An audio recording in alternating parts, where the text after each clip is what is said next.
এখন সুব্রত বাইনের যে আগের যে কর্মকাণ্ড, যে সন্ত্রাসী কর্মকাণ্ড, এই কর্মকাণ্ডগুলি উনি সুচারুভাবে ফুলফিল করতে পারতেছেন না আরিফ সাহেবের জন্য। এখন যেহেতু আরিফ সাহেব কাটা হয়ে গেছে, সেহেতু আরিফ সাহেবকে ভ্যানিশ করে দেন, এবং সেটাই হয়েছে যে সুব্রত বাইন তার মেয়ের মাধ্যমে যাবতীয় সন্ত্রাসী কার্যকলাপ এই জেলখানার বাইরে পরিচালনা করে আসতেছেন, এবং এই সন্ত্রাসী কার্যকলাপ এতই মজা যে আপনার বিনা কষ্টে ইনকাম করা যায়, এটাই হচ্ছে বাস্তব। এবং সেই কর্মকাণ্ডের নিরিখেই মিডিয়ার মাধ্যমে যেহেতু তদন্তকারী অফিসাররা বুঝতে পেরেছেন যে এখানে সম্পৃক্ততা আছে, এই কারণেই গ্রেপ্তার করা এবং 7 দিনের রিমান্ড চাওয়া।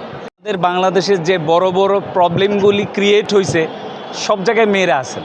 যেমন হাদির মামলায় 2টা মেয়ে আছেন। হাদির মামলায় যে 2 জন গ্রেপ্তার করা হয়, যদিও তারা ওয়াইফ ছিলেন, তারাও কিন্তু মেয়ে। আসামিপক্ষের আইনজীবী অবজেকশন দেয় যে এইটা কিন্তু মেয়ে, অন্যভাবে বলা যাবে না। মেয়ে সেখানে আমাদের সফট কর্নার আছে, কিন্তু সন্ত্রাসী কার্যকলাপের সাথে আমাদের কোনো আপোষ নাই। এখন সেই ক্ষেত্রে যদি রিমান্ডে নেওয়া হয়, এই মামলার কুশীলব কারা, এই ঘটনার সাথে 1 নম্বর 2 নম্বর আসামির সম্পৃক্ততা কি, সব বিষয়গুলি পরিষ্কার হয়ে যাবে।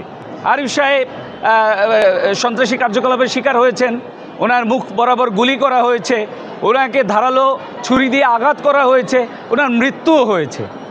ওনার যে কর্মকাণ্ড ছিল, এই কর্মকাণ্ডগুলি উনি ওনার কর্মকাণ্ডের মাধ্যমে ফুলফিল করে ফেলছেন। এখন আমাদের বিষয় হচ্ছে, যেহেতু তদন্ত চলতেছে, তদন্তের স্বার্থে যাকে যাকে গ্রেপ্তার করা দরকার, যারা যারা সামনে চলে আসছে, আমাদের তদন্তকারী অফিসাররা তাদেরকেই গ্রেপ্তার করছেন, এবং এই গ্রেপ্তারের সাথে অবশ্যই সুব্রত বাইনের মেয়ের সম্পৃক্ততা আছে। সেই ক্ষেত্রে বিজ্ঞ আদালত অনেক ধৈর্য নিয়ে শুনেন এবং তিনি 5 দিনের রিমান্ড দেন। 7 কার্য দিবসের মধ্যে রিমান্ডটাকে কার্যকর করার জন্য আইওকে নির্দেশ দেন।